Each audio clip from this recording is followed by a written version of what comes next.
One of the things that Lamorinda CERT, I get a lot of people asking is, how can we help? What can we do? What can we do in the middle of this pandemic? How can we help other people? How can we help our neighbors, especially our senior citizens who are not able to evacuate?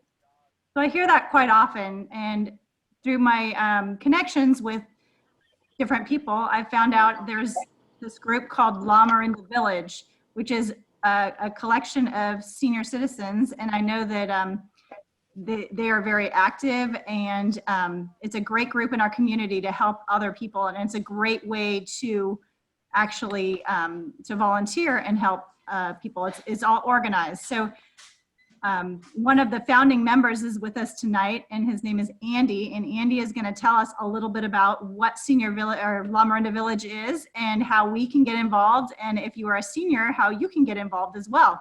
So I will let Andy take over this one. Thanks, Andy. Okay, thank you very much. I thank you for the privilege of being with your CERT group tonight, a very important group in Lamorinda. So I'd like to start with, we just made a 1-minute quick video about Lamorinda just to give you a feel for what it is. So let me start with that 1-minute video. I'll get the video. Okay, hang on just a minute. Where is it?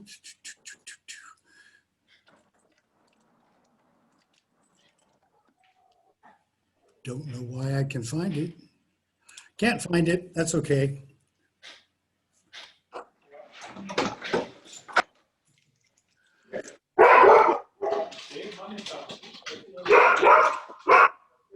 All right. Okay, can you see that slide? Okay, good. Let me move this over a little bit. This is our a standard brochure quote, and it's important to, it quickly summarizes what we are, and then I'll go into some detail about who we are, what we do, and the current status of the village, because it is kind of an exciting story. But we're an active, caring, collaborative community that develops connections, support, and offers choices in how we live and thrive. And what most people know about us is that we help people age in place. That is, if you want to age in your own home and stay there, you might need a little help from your friends. So that's what Lamorinda Village was established to do. So it's part of a national trend. I'll talk a little bit more about that. Right now, we are one of only 2 villages in Contra Costa County. The other one is Clayton Valley Village. There was a Walnut Creek Village, but unfortunately the founder died of cancer, and no one replaced her, and so we have now kind of taken over their territory. So we're active in Lamorinda plus a little bit of Walnut Creek as well. We're a 501c3, which means we're a fully qualified nonprofit with a local board of directors. We're a mature organization. We've been in business over 5 years, and we're mature now that we're well established and able to respond to things like shelter in place. So, and we're right in the range of 300 to 400 members right now. I'll talk more about that.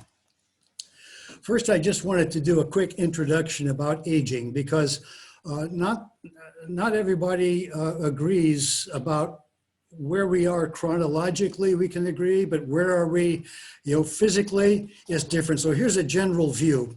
It shows that our abilities, unfortunately, decline over the years, and along the bottom is the age. So I just arbitrarily said there are about 4 phases to aging, and the bottom green line is, so what are our needs to help us cope with aging? So what we have is roughly 4 phases. The first one, we're self-sufficient, which is what everybody wants to be. The second one is, we might need a little bit of help. The third one is, maybe we need a little more help. And finally, we may need full care. So just taking these 4 phases, we can talk about where the village fits in.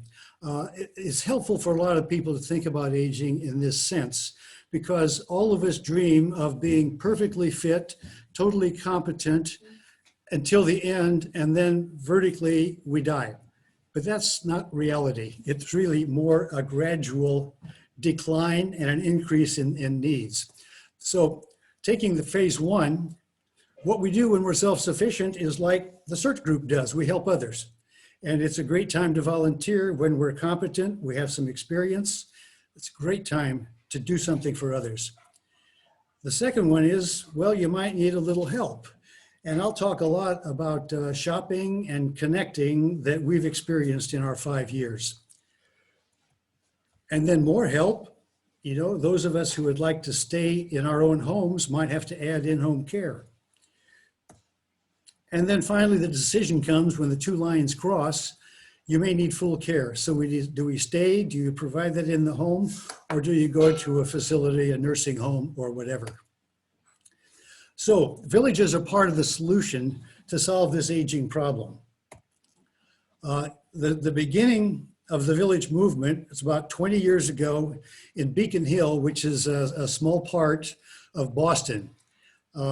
20 years ago, it was established. There are now about 300 villages nationwide. And there's a group called Village Movement California. And they were established just over a year ago to try to encourage more villages being started, especially in California.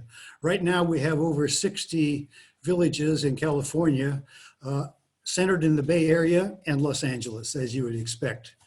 The Bay Area has about 32 villages, and they're listed there. Now, in our 5 years, we've had a lot of caring. We have volunteers who provide services like rides to doctors, doctor visits. We have some trained people who will go with you on that doctor's visit, and while the doctor is speaking so quickly, they'll take notes and then bring you back home and debrief what we think we heard the doctor say. So we've cooperated with John Muir Hospital to train some people to do that, taking into account HIPAA and privacy and all of those things. We provide handyman services, which is that list of things to do that never gets done around the house. We have volunteers who do that, and we have 3 or 4 who are really competent. They know how to fix things. We do friendly visits, not so much during shelter in place, but it's one of the things that people really appreciate. And then grocery shopping and delivery. We also have connections. And the kind of connections I'm talking about are discussion groups. We started out with a men's group, and then the women said, well, what about us? So there was a women's group. So we have monthly men's group and women's groups. We have wine tasting. We go around to different restaurants in Lamorinda and get them to give us a special price. Then we all eat together, enjoy the company, and get to know a new restaurant. And they hopefully pick up new customers. We have chair yoga classes. We have an annual gathering to thank everybody, the gratitude gathering to thank all our volunteers. So those are the kinds of connections we do. There's one other thing that's really important to know about the village, and that is we have a computer system. That's our home page, Lafayette Reservoir. And our computer system, which is now quite mature, 6, 7 years old, we've been working on it a long time, but it enables us to do fast response to community needs. We can also do Zoom meetings like this. Everybody's discovered Zoom since shelter in place, and it turns out that that's been a critical part of our connections. So what happened after we were into this business for 5 years was sudden dramatic super growth. And you can see we were meandering around about 100 members for all of our history until suddenly in March this year, 2020, things took off. And here's what happened. On March the 12th, That was the announcement day. Something's going to happen, folks. We're going to announce shelter in place. And so we on the board got ready to go. The next day, March 13th, we put out a broadcast asking for volunteers. And Catherine, our operations manager, went to Nextdoor and several other sources. And we organized, got a bunch of volunteers to sign up. Shelter in place began on March 16th officially, as we all remember. The next day, we moved to Zoom because no more men's group, women's group, they're now combined, also on Zoom. And then on March 17th, a really important thing happened. Connie, who's one of the owners of Diablo Foods, asked us very nicely to help some of her customers shop. She said over maybe half of my customers are over 65 and they love our prepared foods, but they need some shopping help. Can you help us? And so Catherine and we together said, yes, we can do that.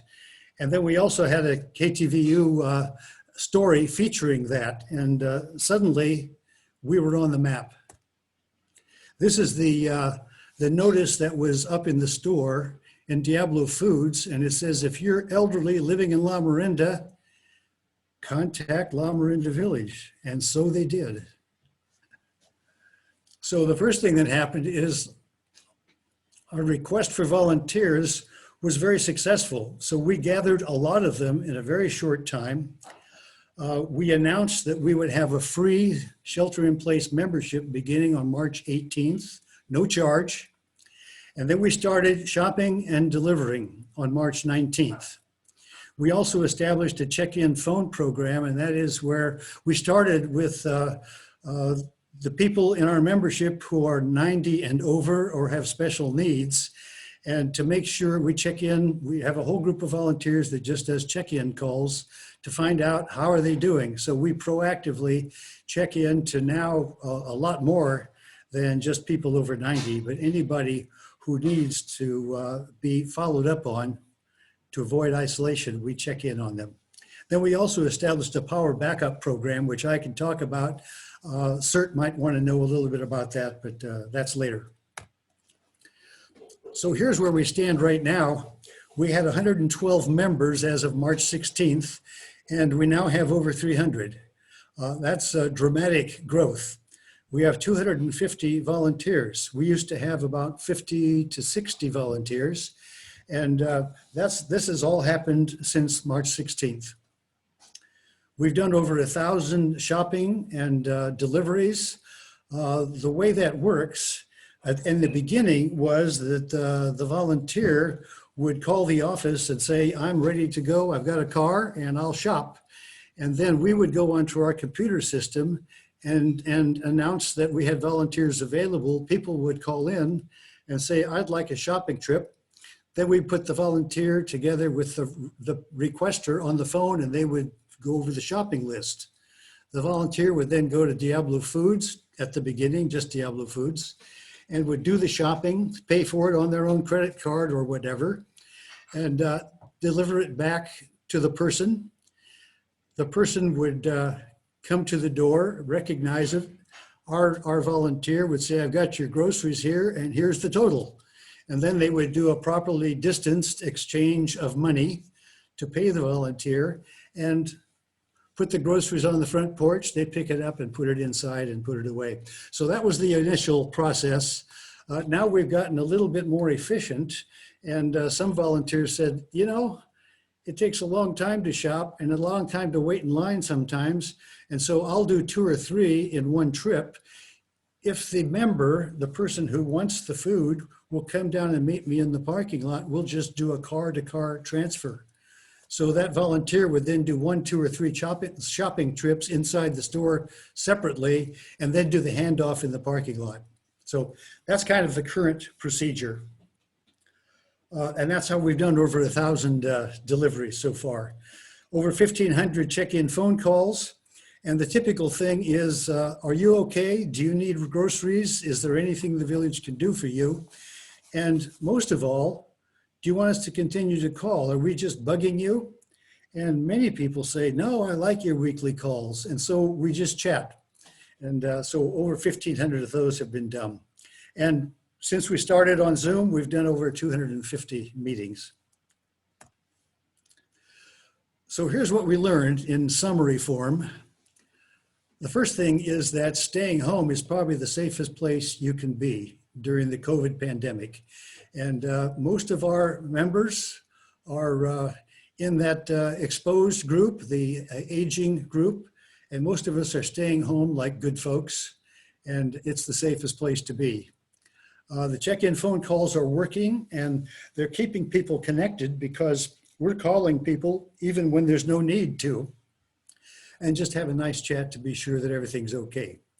And we learn things about our members on these phone calls. And then one of the great risks of living at home alone in your own home, especially during shelter in place, is isolation, social isolation. It's a deadly kind of thing. And it turns out that our Zoom meetings have been great because people can attend a social gathering without driving and going somewhere. So people have told us, you know, I really feel involved. I don't feel alone. Fourth, we can do a lot more events now using Zoom. So we have 4 fixed every week and others, board meetings and things like that. So we do about 20 per month on average. And then finally, most people don't realize this, but aging at home with village support is the least expensive option. If you've looked at the prices for full care facilities or, you know, Merrill Gardens, Atria, places like that, it's pretty steep. So it's the least expensive option. So I just wanted to suggest a few next steps. We have an online weekly newsletter, and you can go to our website and just click on add me to your newsletter list, and you can keep track of what we're doing without any obligation, but it gives you a weekly summary of what's going on.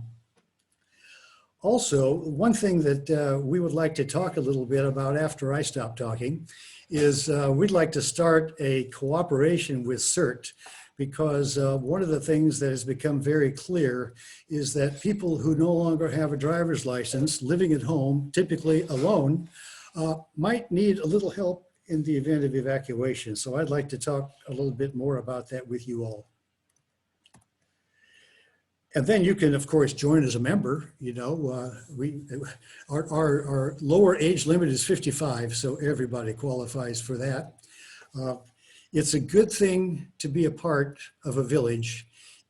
If you remember the good old days when we lived in small towns in rural America, and we sat on our porches and we talked to people walking by, that doesn't happen in Lamorinda very much. So a virtual village is what we're using to try to help us replicate that good old member of a village. You can also get involved as a donor or a volunteer. We'd love to have your support in that way. Giving and receiving is a two-way street, and we'd like to encourage that as much as possible. So tell your friends. That's the last thing. So here's our contact information, and the LamorindaVillage.org is our website. You can also email us at info@LamorindaVillage.org, and that will connect you with the right person who can respond to you by phone. There's a phone number, and I didn't mention it, but P.O. Box 57 is where we get all our mail, but we also actually have an office that has been donated to us at Lafayette Orinda Presbyterian Church. We're not using it right now because that facility is closed, but that's our local office. So that's the end of my prepared talk, and I'll stop the share, and then we can talk. So are there questions that you would like to ask? Andy, this is Julie. I was wondering, how does a person sign up to be part of the Lamorinda Village community? Is that through the website? Yes, through the website. And if you have questions, you can go to the website and get the phone number. You can call the office and we will call you back and have a conversation over the phone. The easiest way is to do it through the website. There's an application form. And what we have done with Shelter in Place members, which is a free membership, is there's no form or anything. You just call the office and ask to become one of those, and we'll put you online so that you can participate in the shopping program. Awesome. And then how do people volunteer to help out the senior citizens? Same way, the website is the way to do that. And what you're able to do is specify what kind of volunteering you'd like to do.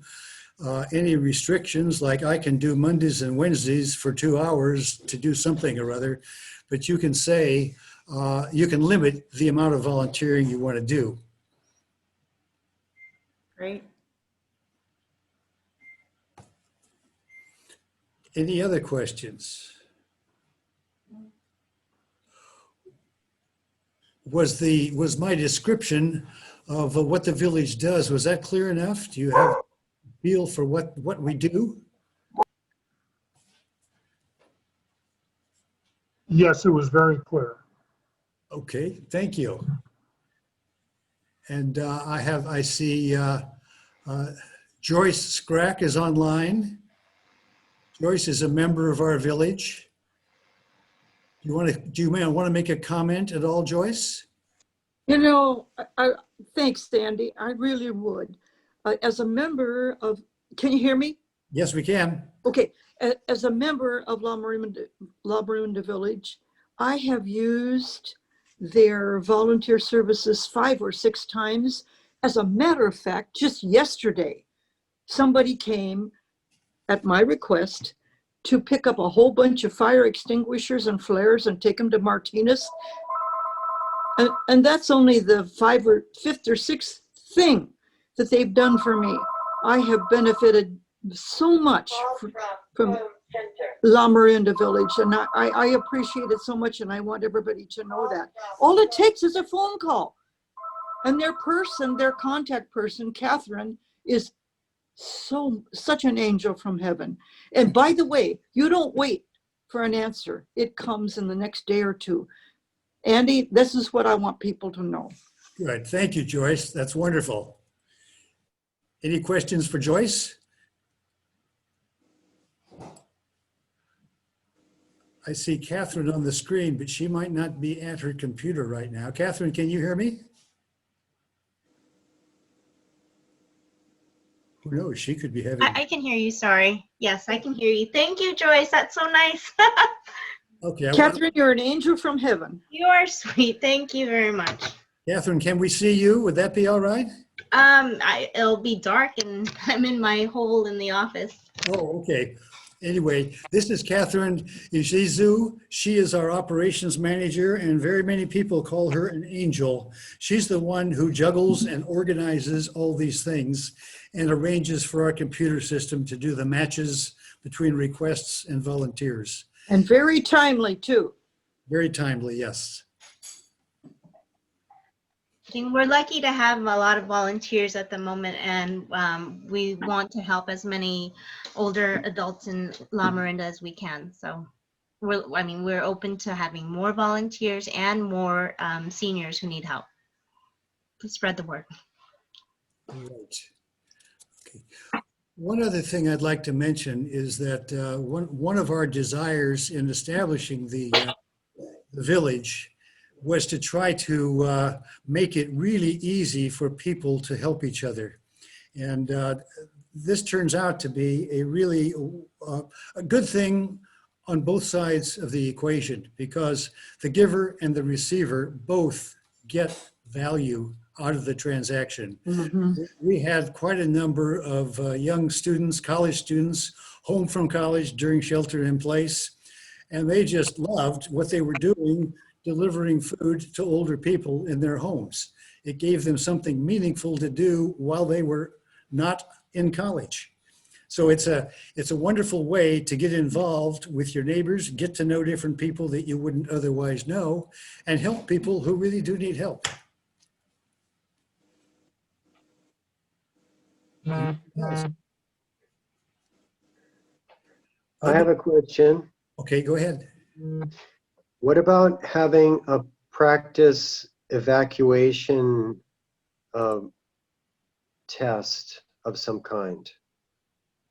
Yes, that's a good idea. One of the things that we have discovered is that we have a nice geographic Google Maps in our computer system, and our members, now numbering around 300, are spread all over Lamorinda. And the volunteers who would be willing to transport people in an emergency oftentimes aren't nearby somebody who needs help. So what we really need is to try to get volunteers that are right next door, ideally, to a person who doesn't drive anymore. So what would be helpful from search and also other sources, for example, the Sleepy Hollow Homeowners Association, they have block captains. So what we would like to do is try to get people assigned to drive people who need help, who live nearby each other, kind of a buddy system. Is there a way that you have or can suggest to do that? Does CERT have any way of doing that kind of mapping? CERT has maps of the last known residents of all CERT members. We unfortunately can't keep it up to date because people move and don't tell us. Yeah. But that's always going to be the case. But we do have maps, geo maps of where everyone lives. So that can be compared to your maps. We have privacy issues to worry about, but those two maps could be overlaid. Okay, because we have a really good system of maps to help us do the shopping. So when a volunteer says I'm willing to shop for a person, and they get on the phone, our computer system shows them the Google map of where they are, in fact, how to drive there. So that capability could be very useful related to evacuation. But I don't know quite how to get volunteers who aren't already in our system to be the buddy who would help with evacuation. We can give you a map of people who need evacuation help.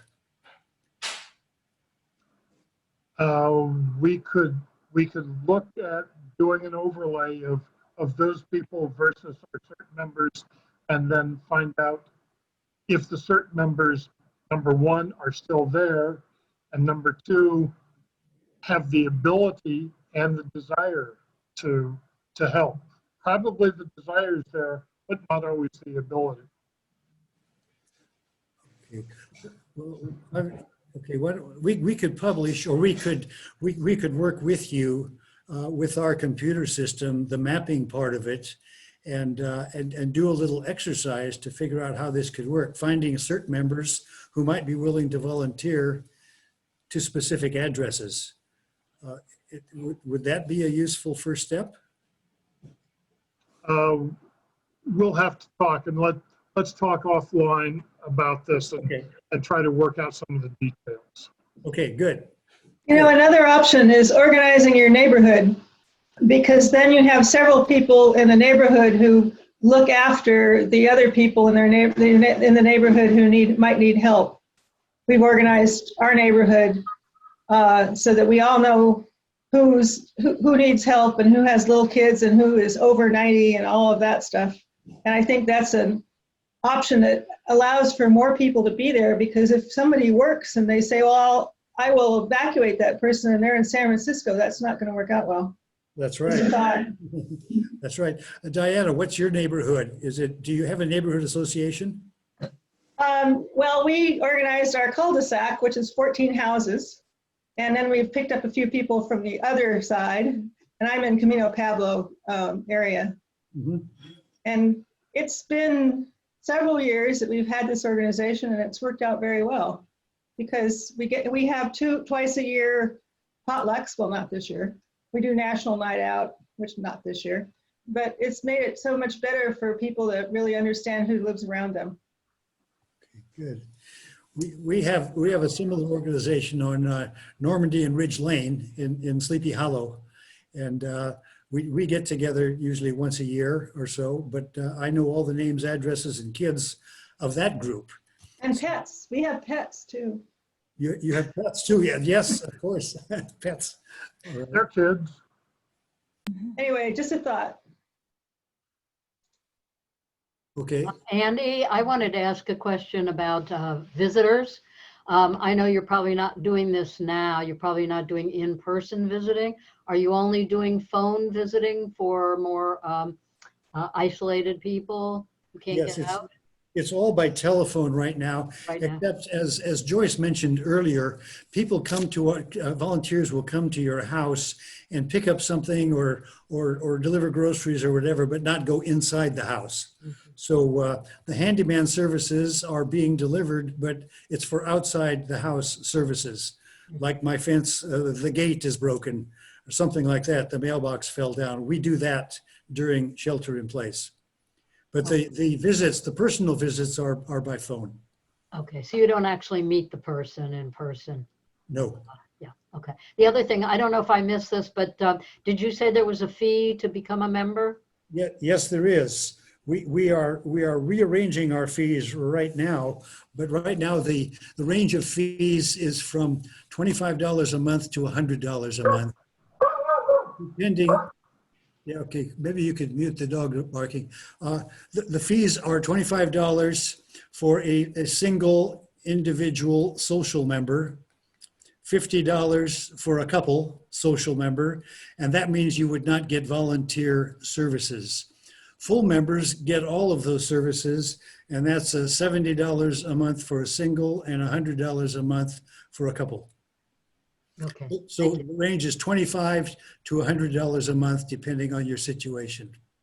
Andy, Go ahead. Andy, Yes. I just want this other caller to know, in terms of meeting people, pick up for me for the flares and fire extinguishers in the garage.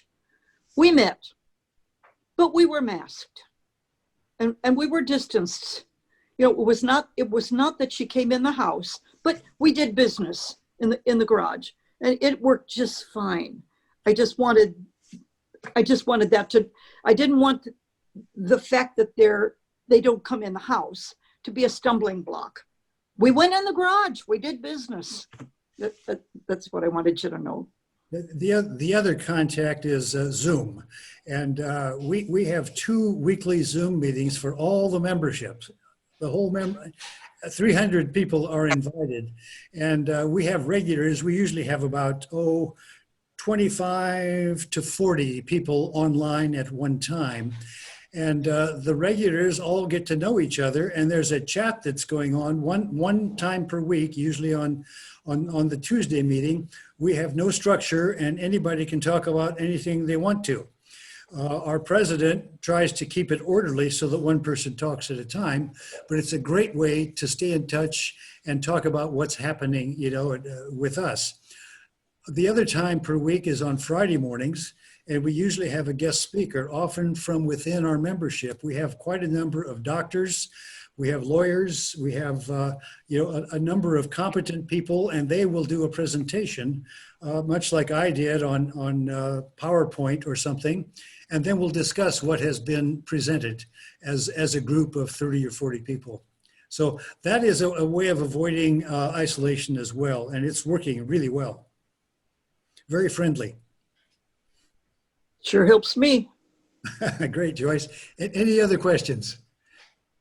Hi, Andy. My name is Virginia Merrifield, and I guess my question stems around sort of HIPAA legal responsibilities if you're driving somebody to a doctor's appointment and you're not a trained professional, or you're in your own vehicle. How does that work a little bit? Well, we follow the HIPAA rules, and what that means is that the hospital, the doctor, and the facilitator, the visitor, the volunteer, and the member all have to agree and sign an agreement about privacy. And those are all HIPAA forms and standard procedures. And so all three parties have agreed to the rules of the game. And then when the volunteer takes the person home, then they can talk about, at length, what they heard.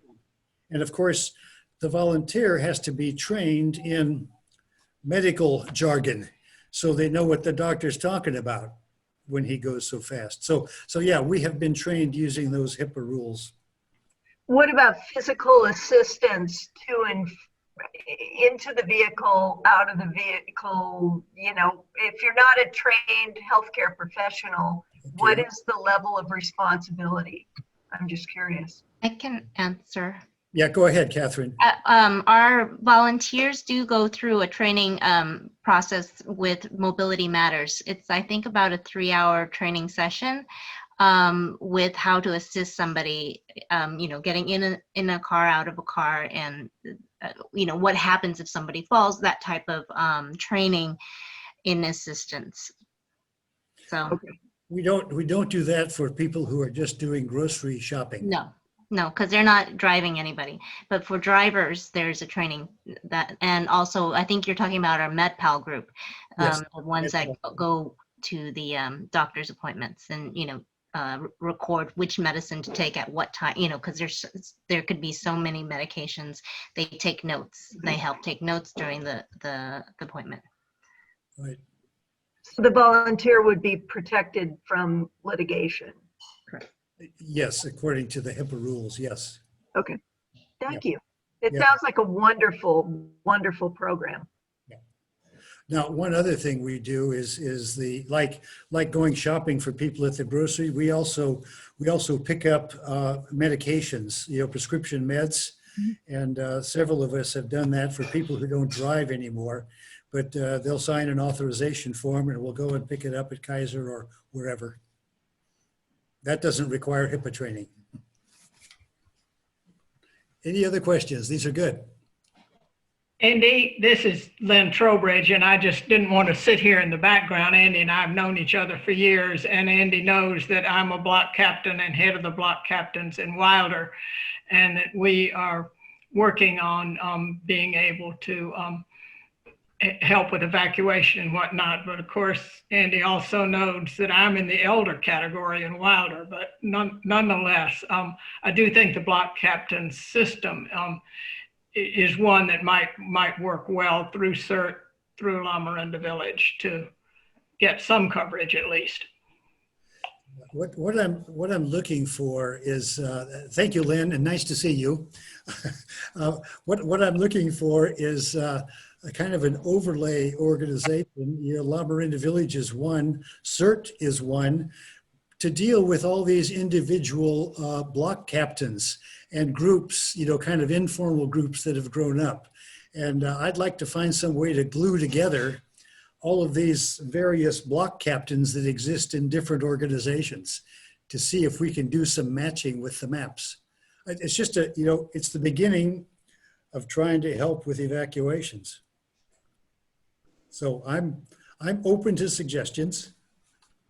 Yeah, I definitely think, Andy, we should all talk offline too, because I think that we could definitely put something together and make this work. We do have connections with many of the block captains through CERT, the ones who are CERT trained anyhow. And this is definitely something we could facilitate and work on together and come up with, I think. Okay, Julie, maybe you and I should talk offline and see if we could get first step started. Yeah. Okay, And good. Thank guys, you. the block captains actually go through the Citizen Corps Council. So Lamorinda Citizen Corps Council, Moraga and Lafayette Citizen Corps Council. That's who the block captains generally go through. And they're kind of, I know Lamorinda isn't working as much anymore. And they're kind of also in charge of National Night Out. And that's been sort of put to the wayside a little bit this year. So that's another avenue for you as well. Well, because we have such an active, engaged membership, we know where people live, and our addresses are up to date mostly, you know. Yeah. So I'm offering that as a vehicle to help us get something started. And Lafayette, the Citizen Corps Council is a subset of the Lafayette Emergency Preparedness Commission as the commission that handles all of the block captains, so forth. But that's a very minor part of the commission business. But as chairman of the commission, I will do anything I can to help this move along. Good, Duncan, that's excellent. Thank you. Anybody else? Are we done, Julie? Andy, Yes. Andy, this is Lynn again. Didn't you also put together go bags for your folk? Oh, I forgot about that. Right. One of the things that was stressed, of course, by CERT and the fire people for sure, and said you got to have a go bag, and everybody agrees that's exactly what they're going to do. I'm going to make a go bag, and nobody ever did. And so we were fortunate enough to have a donor provide funding, and we have distributed, I think, over 200 go bags to our members so far. And so when you become a member, if you'd like to join, you get a free go bag. And what's in it is the critical stuff that's on the list that has been prepared by the fire people, MOFD, and then you have to add all of your personal, clothing and things like that to it. But yes, we've distributed over 200 go bags. Thank you, Lynn. Yeah, that's amazing. That's great. And I know Catherine has been talking to me about fire extinguishers as well. So that's something that's hopefully in the works. Well, one other thing that reminds me, speaking of fire, the thing that I mentioned earlier in my briefing is about backup power. And one of the problems that we all face is PG&E shutting off to power. And what are we going to do with all our frozen food that is beautifully prepared if we have 2 or 3 days to survive? So we did some research, and of course we have members who just love their little gas powered generators, but not all elderly people want to go out and start by hand a generator to cover them during a blackout. We have some members who have full-blown, full house coverage with solar on the roof and Tesla batteries in the wall of the works. We've got 3 or 4 like that. So in between those 2 extremes, we found a very nice plug-in battery pack. We found 2 feet, a cube about 2 feet by 2 feet by 2 feet. And you plug it in, and it's basically a Tesla kind of battery. Keep it in your garage, and it has a little cart, and you just keep it plugged in and charged, and it will take care of a small refrigerator for 2 or 3 days.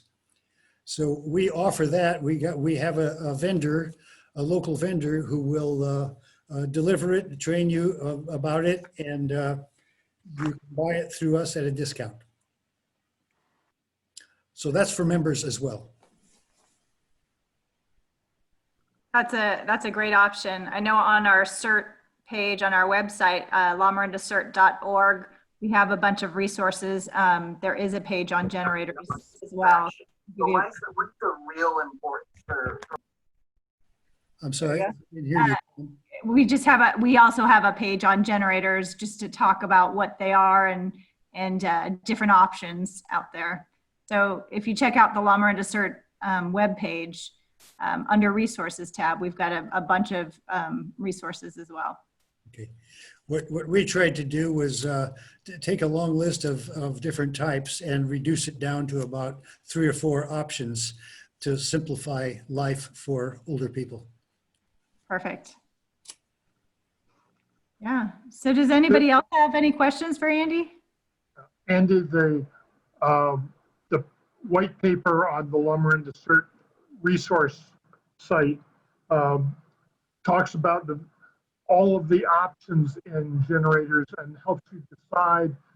And by going through figuring out your load helps you size a generator, what you need in the way of size, what fuel you'll use, so forth. And it's just a step by step so you can come out with the right generator. And then it has some suggestions of good ones that are easy to use. Okay, good. It's called a white paper. Yes, it's just under lamorinda.org resources, generators. And it is just a white paper that that has all of the calculations, all of the options. Okay, I will certainly look it up. Anybody else? Okay, Julie, I hope this has been useful for you. Andy, this was wonderful. Thank you so much for sharing about Lamorinda Village. I learned a lot tonight, and I'm sure everybody else on here has learned a lot as well. And hopefully we will work together and create even a better community for our area. So I really appreciate you coming on and talking about all this. And it is being recorded, so I'm sure more people will watch it in the future as well. One last thing, my wife just walked up to me and said, "Don't forget, I play the piano over the phone for people." Wow. If I can just put in one last plug for the Red Cross, we have training on Be Red Cross Ready for seniors that we're happy to do at any time. In fact, we do it 3 times a week, and I can send you the schedule, or we'll do it for anybody at any time. And it's what you need to do before things happen, and it's more about what else you put in your go bag besides what you gave them. Okay, good, Diana, thank you. Awesome. So we're good. Duncan, do you have anything to add? No, I don't. All right. Well, thank you all for coming out tonight and talking and learning about Lamorinda Village. So really appreciate it. Thank you, Andy. Okay, thank you.